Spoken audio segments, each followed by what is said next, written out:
Shalom saudara, bertemu kembali di channel RPG, Renungan Penyejuk Jiwa.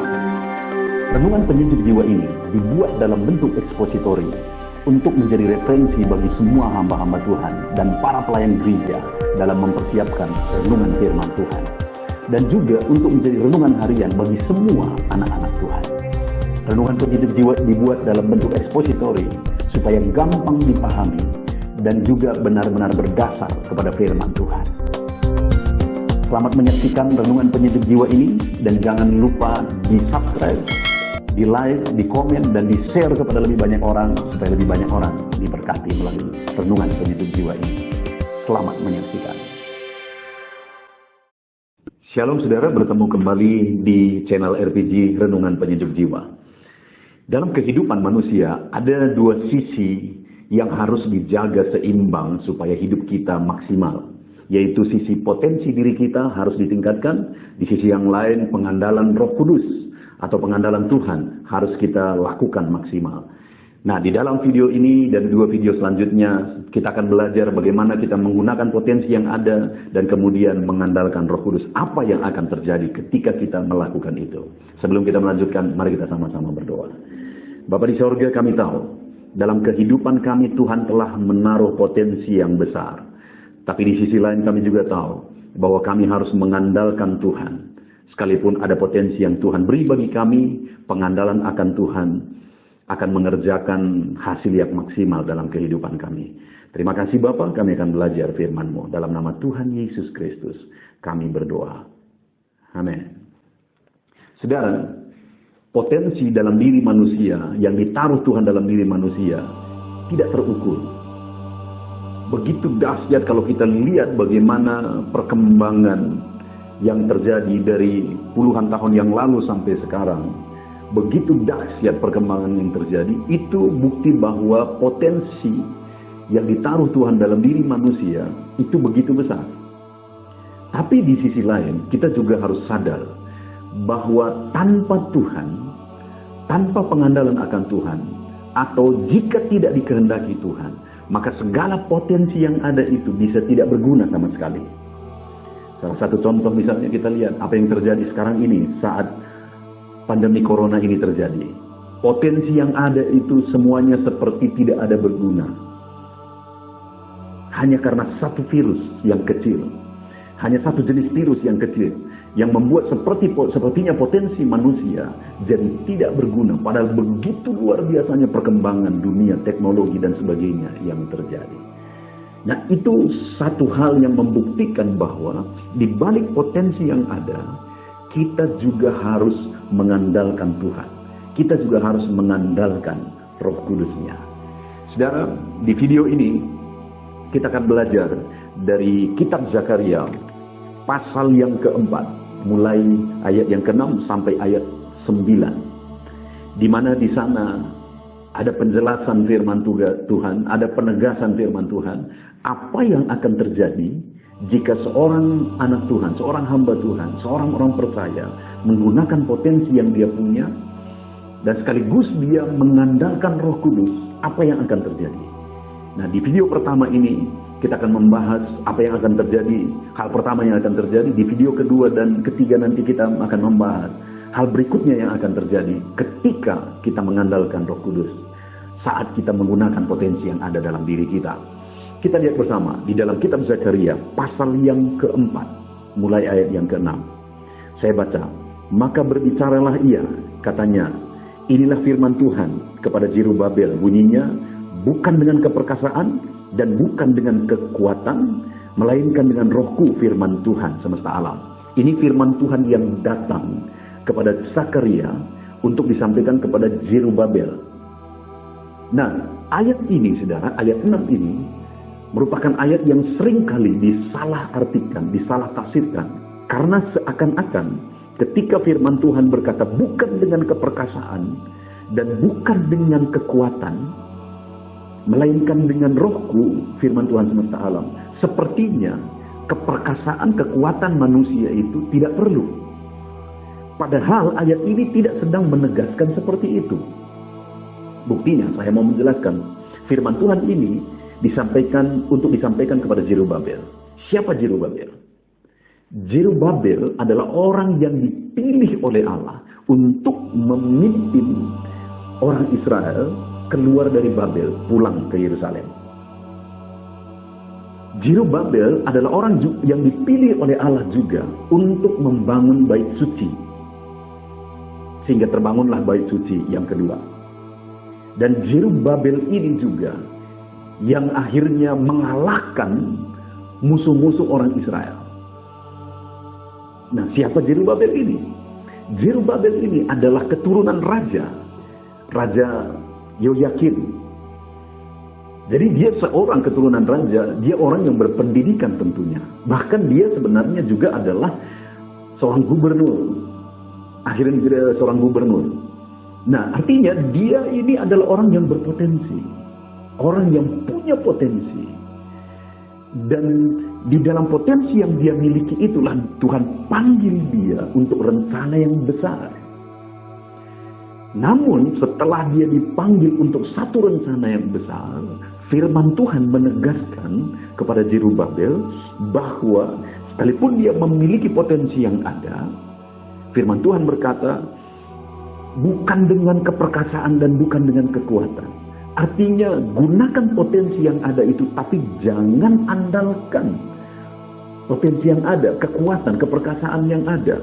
Melainkan saat menggunakan potensi yang ada itu, yang harus dilakukan itu adalah mengandalkan Roh Kudus.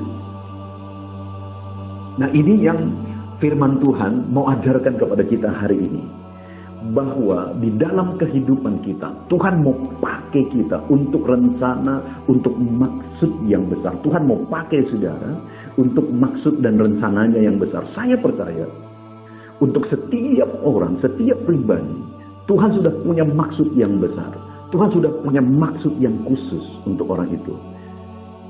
Tergantung orang itu menyadarinya atau tidak, tergantung orang itu rindu rencana Tuhan itu terlaksana dalam hidupnya atau tidak. Tapi sebenarnya Tuhan sudah punya rencana yang besar untuk semua orang, termasuk saya dan saudara. Dan untuk rencananya yang besar itu dalam hidup kita, sebenarnya dia sudah taruh potensi-potensi dalam diri kita.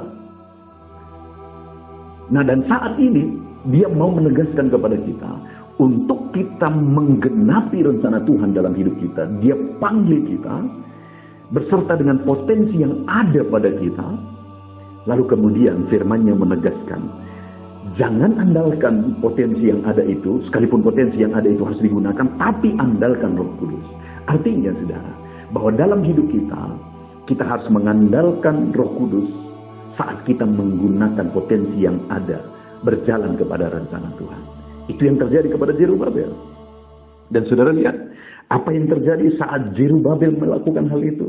Lihat ayat yang ke-7. Siapakah engkau, gunung yang besar? Di depan Jerubabel engkau menjadi tanah rata. Dengar saudara, firman Allah menegaskan, bukan dengan keperkasaan, bukan dengan kekuatan, melainkan dengan Rohku, kata firman Tuhan. Dan jika itu yang terjadi, kita menggunakan potensi yang ada tapi mengandalkan Roh Kudus, maka firman Allah berkata, siapakah engkau, gunung yang besar? Di depan Jerubabel engkau akan menjadi tanah rata. Kalau saudara menggunakan potensi yang ada dalam dirimu, tapi di sisi lain saudara sadar bahwa hanya mengandalkan Tuhanlah maka saudara mampu, maka yang akan terjadi adalah gunung yang besar akan menjadi tanah rata, kata firman Tuhan. Gunung yang besar dalam konteks ini menggambarkan masalah yang sedang dihadapi oleh Jerubabel. Masalah yang akan dihadapi oleh Jerubabel ketika memimpin orang Israel dari Babel pulang ke Yerusalem. Satu kumpulan yang besar dibawa pulang ke Yerusalem. Itu punya kesulitan tersendiri, punya tantangan tersendiri. Lalu kemudian bagaimana dia menghadapi musuh-musuh, itu juga gunung yang besar yang lain lagi. Dan kemudian bagaimana proses dia membangun bait suci yang kedua. Dalam keadaan sulit, pulang dari pembuangan, tentu saja kita bisa bayangkan betapa sulitnya itu. Namun demikian, atas semua masalah yang disebut sebagai gunung yang besar ini tadi, firman Allah menegaskan di depan Zerubabel yang menggunakan potensinya yang ada, tapi tetap mengandalkan kuasa Roh Kudus, maka firman Tuhan berkata, di depan Zerubabel, semua gunung masalah itu tadi akan menjadi tanah rata.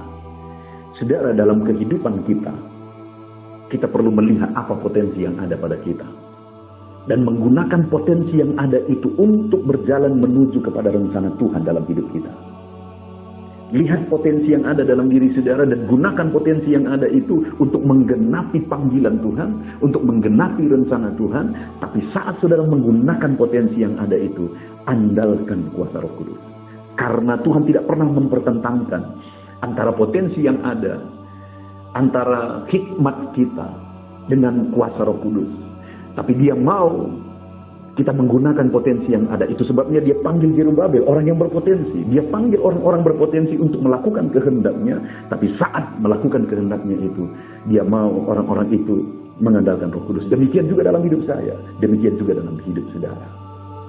Mari lihat potensi yang ada dalam dirimu. Sadari apa kehendak Tuhan dalam hidupmu. Sadari apa rencana Tuhan dalam hidupmu. Dan berjalanlah kepada rencana Tuhan itu. Gunakan semua potensi yang ada pada diri saudara. Dan saat saudara menjalani yang menuju kepada rencana Tuhan. Saat saudara menggunakan potensi yang ada menuju kepada rencana Tuhan. Andalkan Roh Kudus.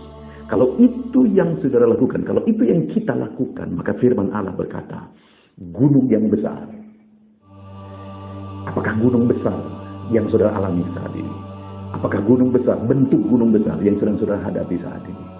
Firman Allah menegaskan bahwa gunung-gunung yang besar itu akan menjadi tanah rata.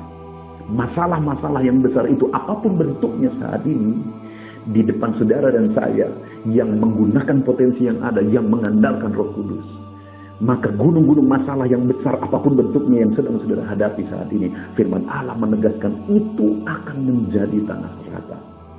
Percayalah saudara, betapapun sulitnya, betapapun mustahilnya, masalah gunung besar yang saudara hadapi yang menghalang saudara saat ini, lihat potensi yang ada pada diri saudara, gunakan potensi yang ada pada diri saudara, dan andalkan tetap Roh Kudus yang akan bekerja membuat gunung masalah itu menjadi tanah rata. Mari kita lihat perkara besar di hadapan kita, mengubah gunung masalah yang besar itu menjadi tanah rata bersama dengan Roh Kudus. Saya percaya dalam kehidupan saya, dalam kehidupan saudara, kita akan melihat perkara besar. Kita akan lihat rencana Tuhan digenapi dalam hidup kita. Rencana Tuhan digenapi di tengah keluarga kita. Rencana Tuhan digenapi dalam usaha saudara, dalam pekerjaan saudara. Ketika saudara menggunakan semua potensi yang ada pada diri saudara dan kemudian mengandalkan Roh Kudus dalam saudara menggunakan potensi itu. Saya percaya rencana Tuhan digenapi dalam hidup saudara. Rencana Tuhan digenapi dalam hidup kita. Terpujilah nama Tuhan. Mari kita sama-sama berdoa. Bapa di sorga, saat ini Tuhan kami disadarkan akan satu hal. Bahwa dalam kehidupan kami ada rencana Tuhan yang Tuhan sudah persiapkan. Dan ada potensi yang Tuhan sudah taruh dalam diri kami untuk kami menuju kepada rencana-Mu itu. Untuk kami menggenapi rencana-Mu itu. Dan hari ini hal yang sangat penting juga Engkau mengajarkan kepada kami. Saat kami menuju kepada rencana Tuhan. Dan menggunakan potensi yang ada pada kami. Firman-Mu mengingatkan kami supaya kami mengandalkan Roh Kudus. Terima kasih Bapa. Kami bersyukur buat firman-Mu. Kami berjalan kepada rencana-Mu. Menggunakan semua potensi yang ada pada diri kami. Dan kami mau mengandalkan kuasa Roh Kudus. Di dalam nama Tuhan Yesus Kristus. Kami berdoa. Haleluya. Amin. Puji Tuhan saudara, tentunya renungan penyejuk jiwa hari ini sudah menjadi berkat bagi setiap saudara yang menyaksikan. Mari kita terapkan firman Tuhan dan raih janji firman Tuhan dalam kehidupan kita sehari-hari. Dan jangan lupa saudara, perkembangan channel ini tidak terlepas dari partisipasi saudara untuk mensubscribe, like, mengkomen, dan men-share kepada lebih banyak orang. Terima kasih buat partisipasi saudara. Tuhan Yesus memberkati.